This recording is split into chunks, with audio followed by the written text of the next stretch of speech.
Clairement, la rupture entre François Ruffin et Jean-Luc Mélenchon était déjà consommée depuis les élections législatives.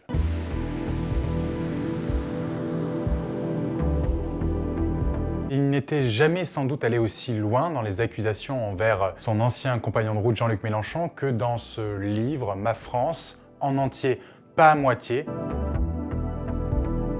Un livre qui part d'un constat, un diagnostic radicalement opposé sur la stratégie électorale à mener. En clair, François Ruffin reproche au leader de la France Insoumise de mener une stratégie communautariste à destination notamment des quartiers populaires, en mobilisant des sujets de conflictualité majeurs, à l'image des violences policières, mais aussi la question palestinienne ou encore l'islamophobie. Alors quel est le problème? Quelle est l'impasse stratégique dans la manière dont Jean-Luc Mélenchon s'adresse à la jeunesse et aux quartiers populaires? Pour François Ruffin, la manière dont l'insoumis s'adresse à cet électorat lui aliène le soutien de toute une partie de la population et ne permet pas de réconcilier les classes populaires. C'est l'expression de François Ruffin, sa grande thèse poursuivie dans ce livre. Unir la France des bourgs et la France des tours, les ruralités et les urbains devrait être la grande mission que se donnent les responsables politiques de gauche aujourd'hui. Mais ce qui fait scandale dans ce livre, c'est deux révélations. D'abord, le fait pour François Ruffin, et c'est un aveu dont il avoue avoir honte, d'avoir mené une campagne au faciès, dit-il, dans sa région de Picardie. Je cite ses propos: « Dans les quartiers nord d'Amiens, lorsque je croisais un arabe ou un noir, je lui tendais un tract avec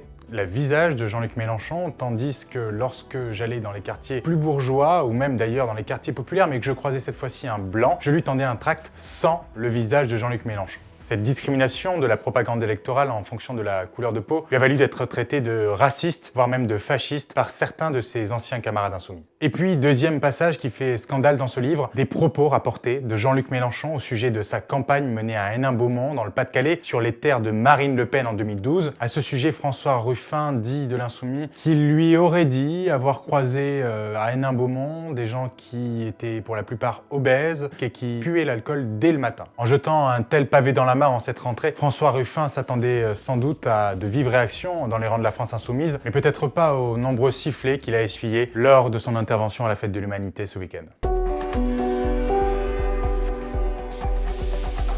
Disons qu'il y a au moins deux types de raisons pour lesquelles François Ruffin acte sa rupture d'une telle manière avec Jean-Luc Mélenchon. D'abord, il y a un volet qui relève de la vision même de la société française que Jean-Luc Mélenchon porte et qui ne correspond plus avec l'idéal poursuivi par François Ruffin. Là, on se réfère à la stratégie dite Terra Nova, ancrée en 2012. Il s'agit là de s'adresser prioritairement à la jeunesse et aux quartiers populaires avec des valeurs culturelles. Cela nous donne dans le vocabulaire de Jean-Luc Mélenchon la créolisation, la nouvelle France. Or, en s'adressant à cette nouvelle France, François Ruffin craint qu'on ne parvienne pas à unir l'ensemble des communautés qui forment la société française et que par conséquent, la gauche n'arrive pas à rallier une aspiration majoritaire lors d'une élection présidentielle. Et puis, l'autre aspect des choses, bien sûr, comme souvent en politique, c'est une bataille de leadership. Une bataille de leadership à gauche parce que Jean-Luc Mélenchon reste, avec ses 22% à la présidentielle de 2022, l'émetteur le plus fort à gauche. Et si François Ruffin a été capable de déposer le label Nouveau Front Populaire, il n'en reste pas moins dépourvu d'une structure partisane aussi forte que celle de la France Insoumise. S'il veut donc avoir des chances vers 2027, il lui faut presser le pas, quitte à jouer la confrontation face à Jean-Luc Mélenchon.